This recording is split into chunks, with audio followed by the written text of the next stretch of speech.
Perjuangan keras tak kenal lelah dari Garuda Muda membawa mereka selangkah lagi menjuarai Piala AFF U23 2025. Salah satu favorit juara, tim Gajah Perang Thailand berhasil dibungkam di GBK lewat babak adu penalti. Lalu apa yang menjadi kunci sukses dari Garuda Muda tadi malam? Kita akan membahasnya bersama dengan pengamat sepak bola, Muhammad Kusnaini. Bungkus, selamat sore. Selamat sore, Gan. Ya, Garuda Muda berjuang selama 120 menit ditambah babak adu penalti untuk menyingkirkan Thailand di Stadion Gelora Bung Karno, Jakarta.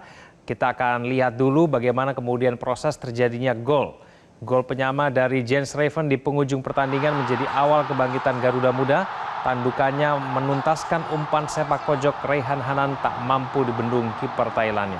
Bungkus, komentar Anda berkaitan dengan penampilan Jens Raven tadi malam seperti apa, Bungkus?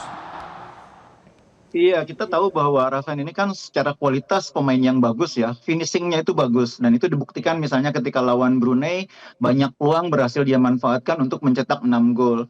Nah, semalam momentumnya datang ketika pelatih Gerard van den Burg melakukan eksperimen taktik ya. Memang dalam keadaan tertekan kemarin, 15 menit terakhir, Coach van den Burg ini melakukan eksperimen yang luar biasa. Dengan melakukan perubahan strategi bermain, dia menempatkan sejumlah pemain yang kemampuan bola atasnya sangat baik untuk memberikan ancaman lebih terhadap pertahanan Thailand ketika menghadapi situasi bola atas. Tidak hanya Raven yang ada di sana, ada Hoki Caraka, ada juga Ferrari, begitu juga dengan ada Seneman. Ini pemain-pemain yang punya postur yang membuat kemampuan duel udara kita menjadi lebih baik. Jadi ketika kita dalam posisi tertinggal, kita menggunakan skema yang biasa dengan menempatkan Raven sebagai striker, itu lebih mudah dihadapi oleh Thailand. Karena ancamannya hanya Raven. Tapi begitu masuk 3 pemain lain yang punya kemampuan duel bola atas, konsentrasi para pemain Thailand terbagi. Disitulah Jens Raven membuktikan dia punya naluri yang bagus, penempatan posisi yang bagus, dan finishing yang bagus untuk menyamakan kedudukan. Jadi ada faktor Raven di situ, juga ada faktor kejelian pelatih melakukan pergantian strategi pada saat situasi kritis. Ya, ini gol ini menempatkan Raven memuncaki daftar top skor sementara Piala AFF dengan 7 gol. Nah, hampir pasti Raven ini akan mengunci gelar top skor karena pesaing terdekatnya baru mencetak 2 gol. Bungkus, soal gol Raven ini setelah 2 laga terakhir pacek gol, nah ini akhirnya ia membobol gawang Thailand. Apakah memang penampilan Jens Raven kemarin itu memang sudah lebih baik dibandingkan dengan 2 pertandingan sebelumnya ketika kita melawan Filipina dan Malaysia, Bungkus? Jadi kuncinya adalah dukungan ya. Jadi pemain lain harus mampu memberikan dukungan, harus mampu memasok umpan-umpan matang yang membuat Raven punya kesempatan finishing. Nah di pertandingan kemarin kan sebetulnya ketika belum masuk Hoki, belum masuk Ferrari, belum masuk Seneman, kita juga agak kesulitan. Raven pernah dapat 1 peluang berhasil dieksekusi tapi masih kena tiang. Tapi itu belum cukup untuk membongkar ketatnya pertahanan Thailand. Nah ketika situasi makin kritis mendekati 15 menit terakhir, eksperimen pelatih yang memberikan support dengan memasukkan pemain-pemain yang bisa mengalihkan perhatian, disitulah Raven saya pikir mendapatkan manfaat dari perhatian lawan yang terbagi, tidak lagi kepada dirinya tapi ke pemain yang lain. Ada Ferrari, ada Seneman, ada Hoki, dan Raven dengan seperti yang saya bilang tadi, dengan instingnya, nalurinya yang bagus, finishingnya yang bagus, bisa menunjukkan kualitasnya. Jadi striker sebagus apapun memang tetap membutuhkan dukungan pemain yang lain. Minimal dukungan pasokan bola yang matang atau umpan-umpan yang matang. Nah, lebih bagus lagi kalau dukungan pemain lain yang bisa mengalihkan perhatian. Nah, kemarin itu kehadiran Ferrari sangat mengganggu perhatian ini pertahanan Thailand. Perhatian mereka terbagi antara Raven dan Ferrari. Jadi Ferrari ini betul-betul kemarin dimanfaatkan oleh Coach Van den Burg sebagai pemain yang mengganggu konsentrasi lawan dan itu taktik yang berhasil.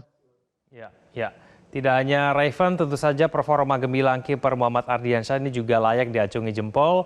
Ada 4 penyelamatan selama 120 menit ditambah 1 tepisan penalti. Ini membuat Ardiansyah diganjar sebagai man of the match.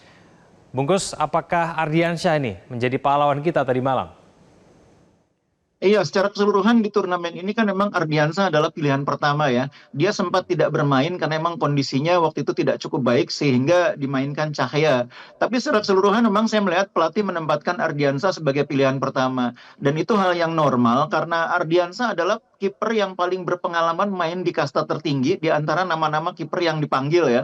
Ada Cahaya, ada Dava, tapi Ardiansah yang paling banyak memiliki jam terbang di Liga 1 bersama dengan PSM. Kesempatan main di Liga 1 bertemu dengan striker-striker yang berkualitas itu membuat mental kepercayaan dirinya menjadi sangat baik, sekaligus kemampuannya juga sangat terasah. Nah, semalam menurut saya beberapa penyelamatannya sangat krusial, terutama di akhir 2 kali 15 menit. Di akhir babak tambahan itu sangat krusial, yang membuat kita punya kesempatan untuk tetap bertahan sampai ke fase adu penalti. Jadi dalam keadaan kritis seperti itu, saya pikir penyelamatan 2 kali penyelamatan yang dibuat oleh Ardiansah itu sangat Ya, krusial, sangat berperan memperpanjang nafas kita sampai ya, ke fase adu penalti. ya. Masih ada waktu beberapa hari sebelum kita melawan Vietnam, Bungkus. Apa yang perlu kita perbaiki supaya bisa menang melawan Vietnam?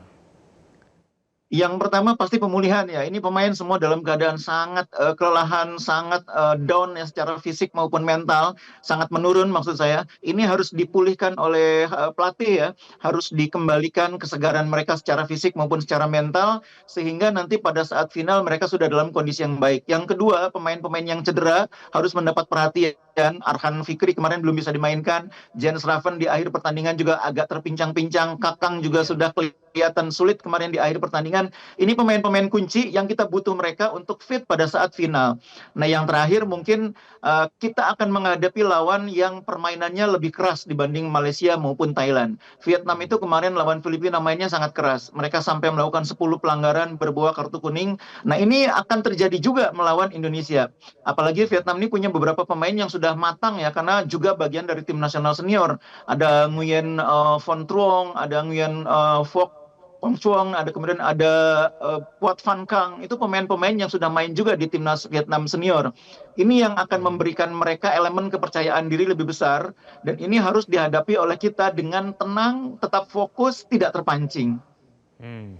Lini depan kita bagaimana, Bungkus? Pertandingan tadi malam, ball possession kita sampai 70%, tapi peluangnya lebih banyak Thailand. Nah, ini bagaimana? Nah, ini kan sudah terjadi pada 2 laga sebelumnya, ketika kita menghadapi Filipina, kemudian juga menghadapi Malaysia.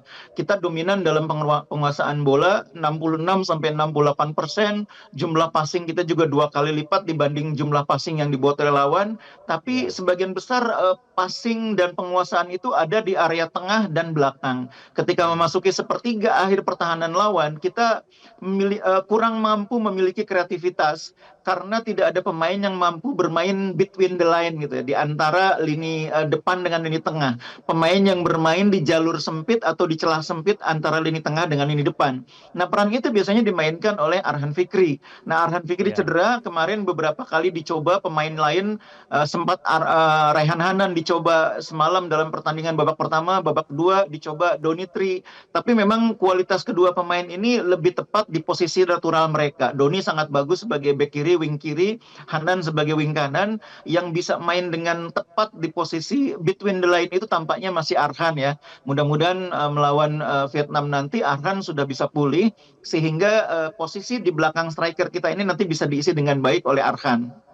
Ya, dengan ketidakpastiannya mengenai Arkan yang mungkin belum juga bermain, Tony juga mungkin belum fit begitu. Pola permainan seperti apa yang harus kita tampilkan melawan Vietnam yang akan bermain keras tadi, Bungkus?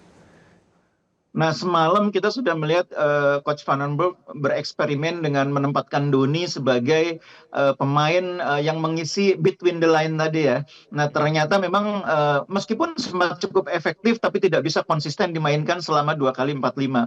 Nah, mungkin di pertandingan nanti di final, saya pikir Coach Van den Berg akan mencoba eksperimen yang lain, karena mungkin kemarin juga pertandingan kita sudah ditonton oleh Vietnam. Jadi harus disiapkan skema yang lain.